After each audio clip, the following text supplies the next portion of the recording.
ব্রিজের কথা আমরা তো অনেকেই শুনেছি এবং অনেকেই দেখেছিও। আমার সাথে কিছুটা শেয়ার করার জন্য আপনাদেরকে একটি ছোট্ট ভিডিও উপহার দিতে চাচ্ছি। হাওড়া ব্রিজ সম্পূর্ণ স্টিল ফ্রেমের একটি ঝুলন্ত ব্রিজ।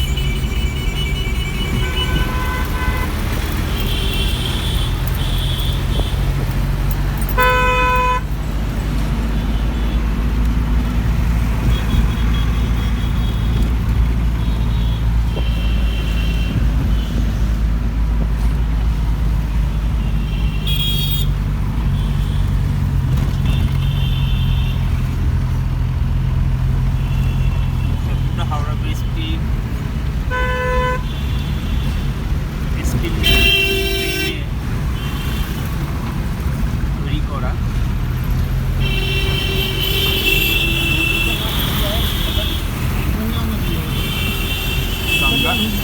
গঙ্গা নদীর উপরে এই হাওড়া ব্রিজ। হ্যাঁ, হুগলি ব্রিজ, হুগলি নদী। আচ্ছা, এটা কি হুগলি নদীও বলে অনেকে। আমাকে ট্যাক্সি ড্রাইভার দাদা বললো এটা গঙ্গা ব্রিজ নামেই ডাকে। পার হয়ে আসলাম আমরা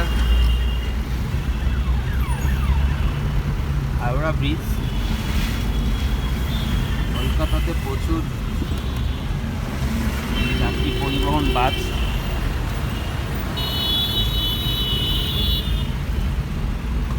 হাওড়া স্টেশন থেকে আমরা ধর্মতলা নিউ মার্কেটের দিকে এগিয়ে যাচ্ছি।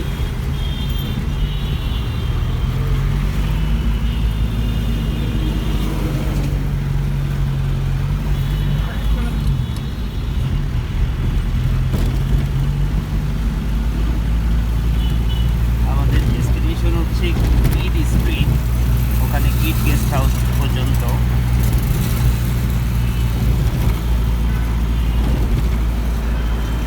কলকাতা সিটি ভিউ আপনাদের সাথে শেয়ার করার জন্যই আসলে এই ভিডিওটি করা। এখানকার ফ্লাইওভারগুলো অনেক পুরাতন।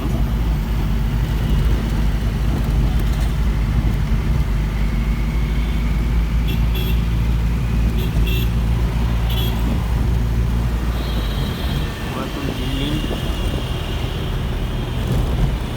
ভারতবর্ষের রাজধানী কলকাতা, যার কারণে ব্রিটিশ পিরিয়ড যখন ছিল, ব্রিটিশ যখন এই ভারত মহাদেশকে শাসন করত 198 বছর, প্রায় 200 বছর বলে সবাই।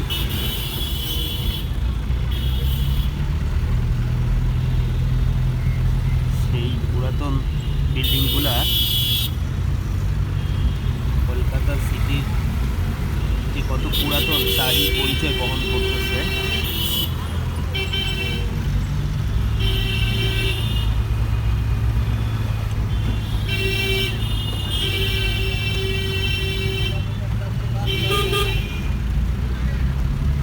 সম্পূর্ণ ভিডিওটি আমি গাড়ি থেকেই ধারণ করছি।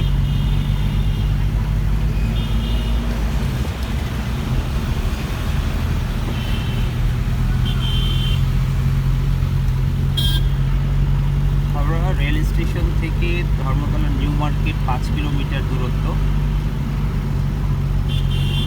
আপনার সময় লাগবে 23 থেকে 25 মিনিট।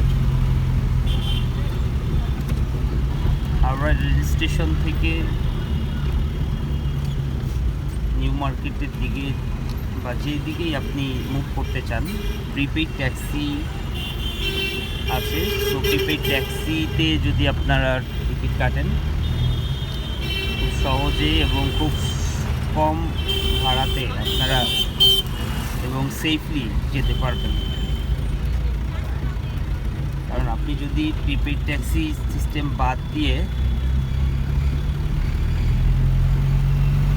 ট্যাক্সি কন্ট্যাক্ট করেন, তাহলে কিন্তু 3 ডবল 4 ডবল ভাড়া আপনার কাছে তারা ডিমান্ড করবে।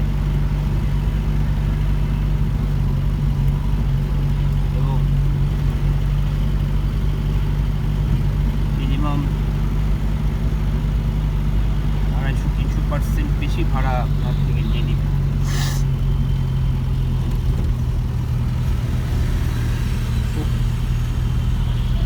वो बिल्डिंग क्या है? वो सादा चर्च है, हाँ? वो चर्च है, चर्च चर्च चर्च है। ভিউয়ার্স সোজা যে যেটা দেখছেন এটা একটা চার্চ।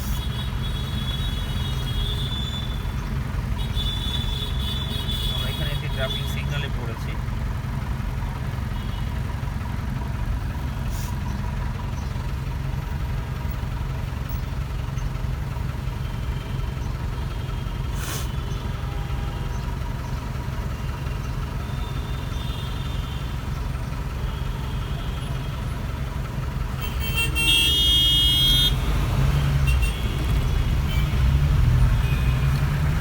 আমি মূলত দিল্লি থেকে গতকালকে রওনা দিয়েছি বাই ট্রেন।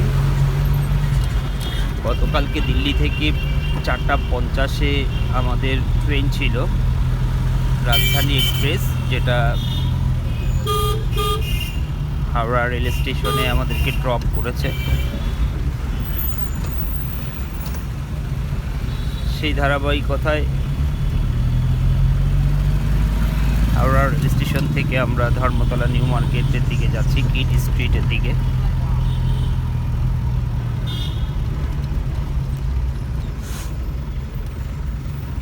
কথাটা বলার উদ্দেশ্য হচ্ছে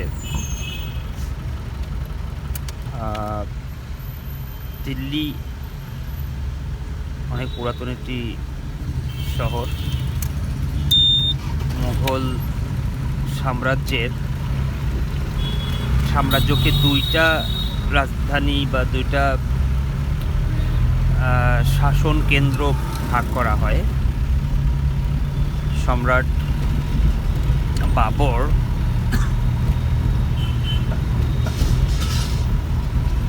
যখন দিল্লি মুঘল সাম্রাজ্য প্রতিষ্ঠাতা করেন, তখন থেকে প্রায় 115 বছর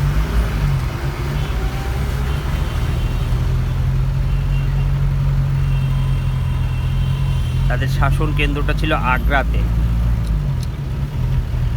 আগ্রার তাজমহলের কথা আমরা শুনেছি, যেটা সম্রাট শাহজাহান করেন। সো তারপরে একটা পর্যায়ে এসে সম্রাট দ্বিতীয় বাহাদুর শাহ, উনি ছিলেন শেষ মুঘল সম্রাট। ওনারা দিল্লিতে ওনাদের শেষ শাসনটি হস্তান্তর করে দিল্লি থেকে। তো দিল্লির কথাটা এই জন্যই বলতে চাই, আমি ট্রাফিক ম্যানেজমেন্টটাকে ফোকাস করার জন্য। কলকাতা দিল্লি দুটো শহরে গত 5-6 দিন ঘুরলাম। দুটা শহরই আমার কাছে মানে খুবই ব্যস্ত এবং ওল্ড যে একটা আমাদের ঢাকার যে ওল্ড সিটিটা আমরা বিবেচনা করি, ওরকমই আমার কাছে মনে হয়েছে। ট্রাফিক সিস্টেমের যেই কথাটা বলতে যাচ্ছি, যে এখানে এত পরিমাণ গাড়ি, ভিউয়ার্স আপনারা ভিডিওটি দেখছেন অনেক দীর্ঘ সময় থেকে, অলরেডি 9 মিনিট পার করছি আমরা। আমাদের ঢাকা থেকে কিন্তু এখানে ট্রান্সপোর্টের যে ট্রাফিকের সংখ্যা কিন্তু কম না, অনেক বেশি। বাট এখানে প্রতিটা সিগন্যাল লাইট মেনটেন করা হয়। আমার মাথায় আসে না বা আমার বুঝে আসে না যে এখানে যদি সেটা মেনটেন করতে পারে, আমাদের ঢাকাতে কেন নয়। ইনশাল্লাহ একদিন আমরাও ট্রাফিক সিগন্যাল অনুযায়ী আমাদের ঢাকা সিটির সমস্ত গাড়িগুলা চলবে।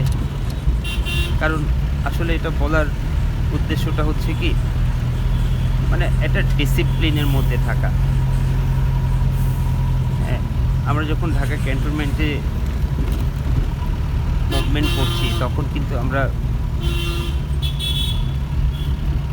সিগন্যালগুলোকে খুব স্বাচ্ছন্দ্যে মানছি, যদিও ক্যান্টনমেন্টের ভিতরে গাড়ির প্রেশারটা অনেক কম থাকে।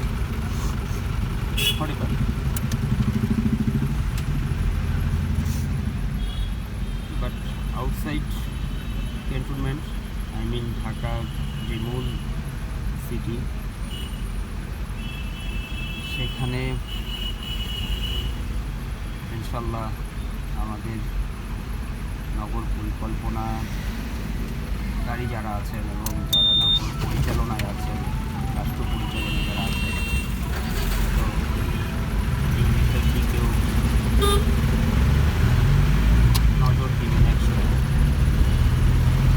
আর প্রতিটা সিগন্যালের সাথে টাইমিং দেওয়া আছে এখানে, যে 20 সেকেন্ড বা 30 সেকেন্ড টাইমিং দেওয়া, এবং টাইমিংটা দেখলে বোঝা যাচ্ছে যে আমি 5 সেকেন্ড বাকি আছে সিগন্যালটা গ্রিন থেকে রেডে যাবে, আর রেড থেকে গ্রিনে আসবে।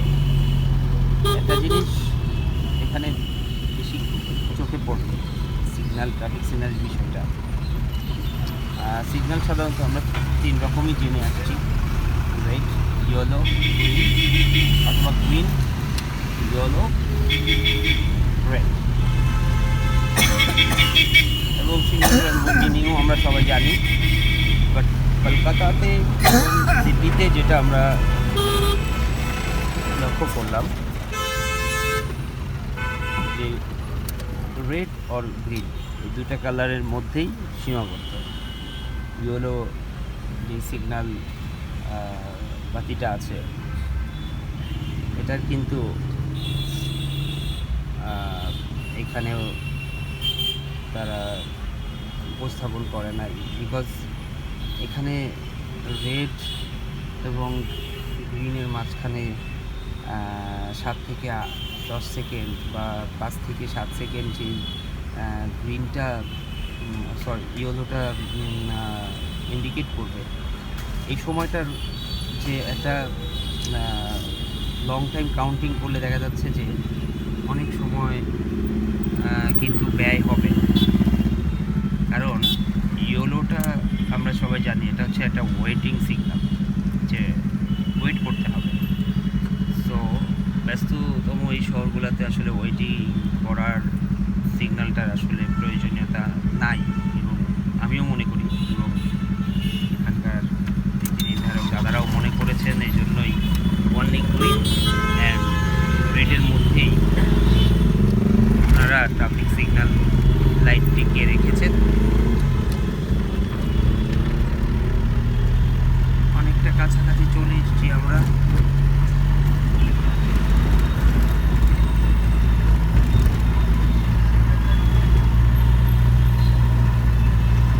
ডানের গাড়ি ডানে যাবে, বামের গাড়ি বামে যাবে।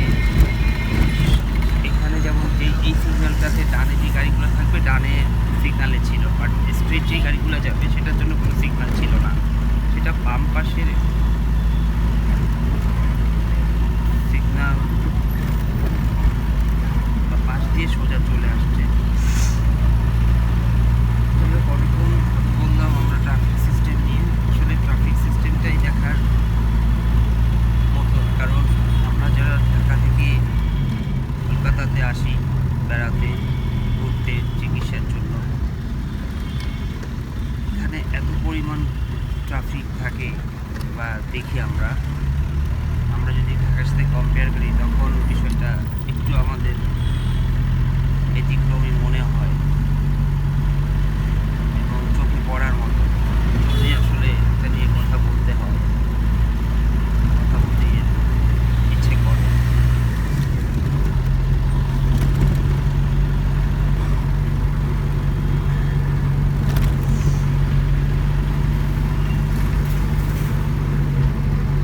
ট্রাফিক সিস্টেমের কম্পেয়ার যেহেতু করছি আপনাদের সাথে,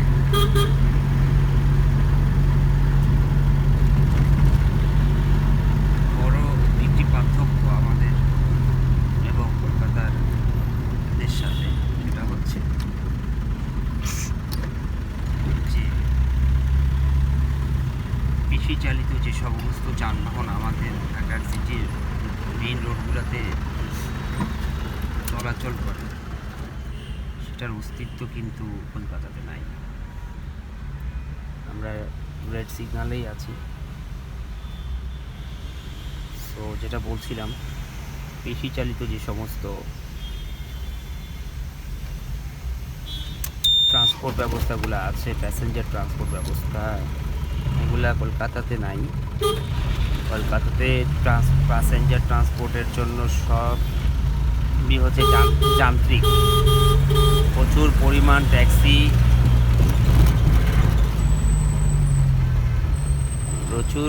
ট্যাক্সি, এখানে।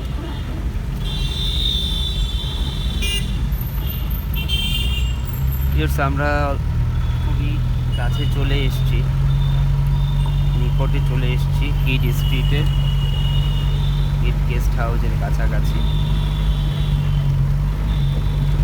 কিড গেস্টের সাথে পরিচয় করিয়ে দিব। এখানে ম্যানেজার হিসেবে দায়িত্বে আছেন শর্মাজি। পরিবেশটা চমৎকার এবং আমাদের বাংলাদেশের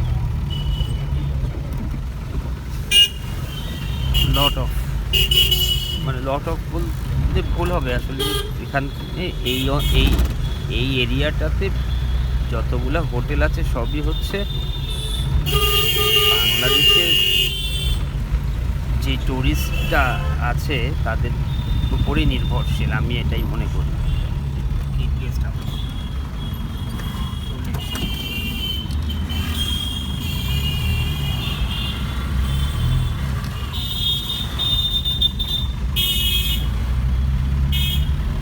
कहाँ पर বামে সাইড করে রেখো। এখানে হ্যাঁ হ্যাঁ, বামে রাখো।